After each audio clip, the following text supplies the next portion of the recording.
So what's going on, everybody? It is your boy QuestX coming back at you once again with another video, and I wanted to discuss Anthony Scaramucci. I'm gonna leave a link in the description box so you guys can actually watch the interview. He was on CNN this morning, and he said something very illuminating, and it's something that I don't know whether he did it on purpose. Actually, you know what? Let me take a step back. Anthony Scaramucci, as much as people dislike this guy, I myself be included into that bunch, he's very smart. He is a very intelligent person, probably one of the most intelligent people that Donald Trump has ever hired and fired. And I think it was a bad move. But that was one of the among the many bad moves that Donald Trump has ever made. Firing Anthony Scaramucci was a very bad move. He probably would have been a better communicator with the media and a better suited to bridge the gap between the media and Donald Trump.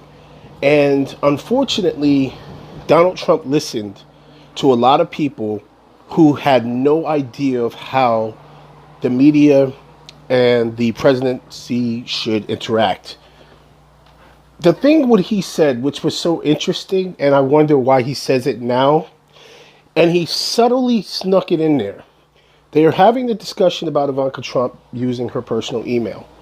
Now, as we've known for the past 2 years, Donald Trump has been using a personal telephone that our intelligence agencies have already said that our rival governments are listening in on. We also know that he has conversations with Vladimir Putin on that telephone. But that's the story for another day. If anybody still thinks that Donald Trump is not in league with the Russians, you're a fucking idiot by now. But why is Ivanka Trump and Jared Kushner using private emails? Right? Why are they using emails that are not being monitored by the government?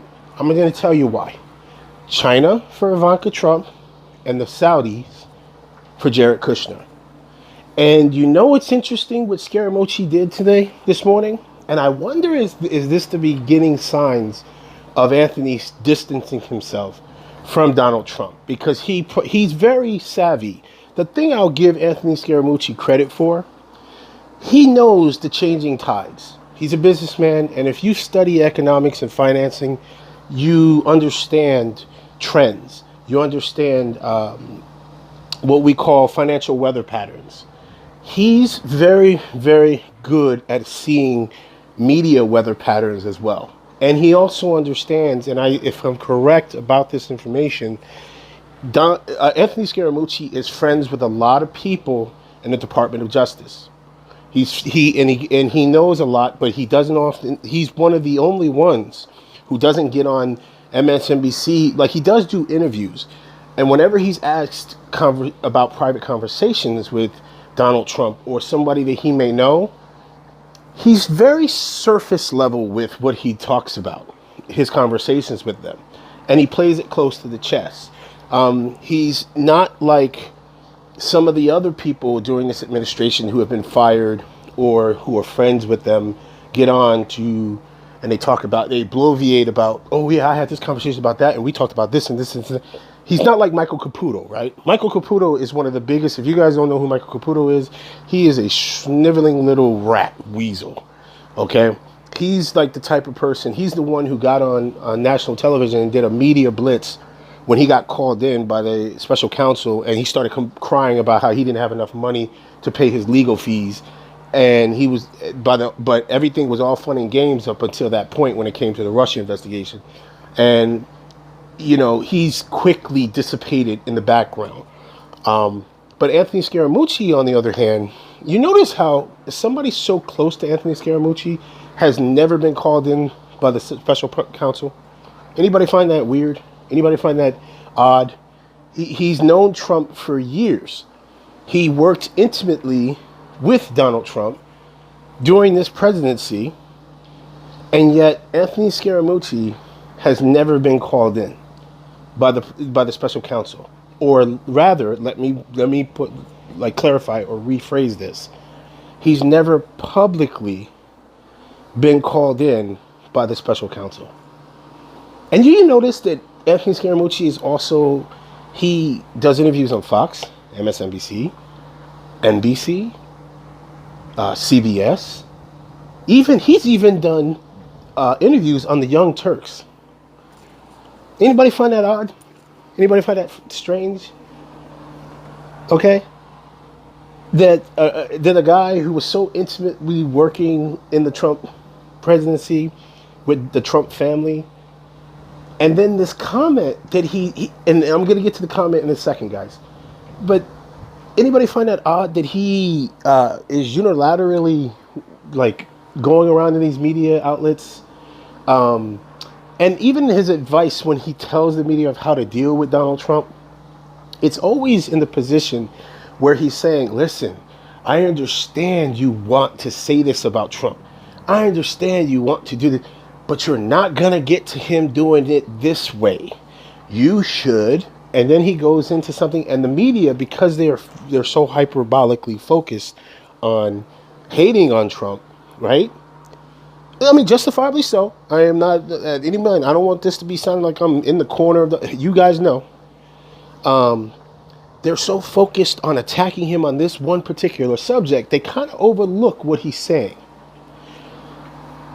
Is it out of the realm of possibility that Anthony Scaramucci knows what's getting ready to happen? I don't know. Now here it comes, ladies and gentlemen.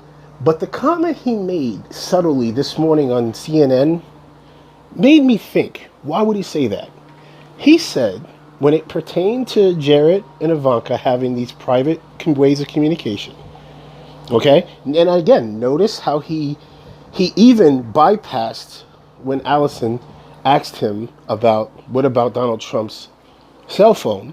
He still refuses to publicly comment about anything that pertains to Donald Trump, which that's getting, that right there, that little piece, puzzle piece, makes me think what's going on here with Scaramucci and maybe the special counsel, and that maybe, again, we just were alerted to that Julian Assange was under a mystery covered up subpoena, and nobody had ever known about it, but the only reason it came out was because of a quote-unquote copy and paste error, which I don't really think was a copy and paste error, but you know what I mean.